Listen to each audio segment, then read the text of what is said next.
plus 5,71%, c'est la hausse des prix du gaz sur ce mois de novembre. Ça fait 21% de hausse depuis le début de l'année, 40% depuis 11 ans, c'est-à-dire depuis l'ouverture des marchés de l'énergie. 40% de plus des prix du gaz. La faute, eh bien, d'abord à la hausse des prix du pétrole, puisque le gaz est indexé sur le pétrole, qui celui-ci est en train de flamber, et donc le gaz suit derrière.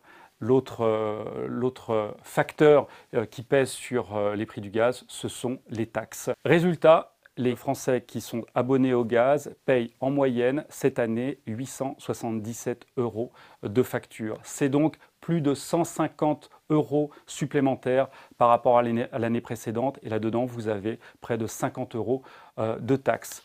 La solution, eh bien, d'abord, il y a les gestes simples. Ouvrez en grand les rideaux des fenêtres dans la journée pour faire entrer la lumière et donc la chaleur. Fermez bien les portes qui sont peu chauffées, etc. etc. Outre ces conseils de bon sens, il y a une autre solution aujourd'hui qui se développe de plus en plus, c'est de choisir, de faire jouer la concurrence et de choisir son fournisseur. Comme je vous le disais, le marché de l'énergie est ouvert depuis une dizaine d'années, depuis 2007. Vous pouvez quitter votre fournisseur actuel et en choisir un autre qui vous semblera, par exemple, plus intéressant économiquement. Ces fournisseurs qu'on dit alternatifs, par opposition aux fournisseurs historiques Engie, ex-GDF Suez, c'est Total Spring, Plume, Enercop, Direct Energy, etc., etc.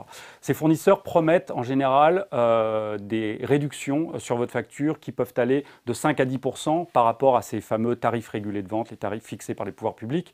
5 à 10% sur une facture moyenne de 800 à 900 €, faites le calcul, c'est entre 40, 50 à 80, 100 €, ce qui est loin d'être négligeable. Attention, il faut savoir aussi que vous avez un droit à la réversibilité. Si au final votre fournisseur ne vous convient pas, vous pouvez tout à fait revenir quand vous le voulez et vous réabonner auprès de votre fournisseur historique Engie.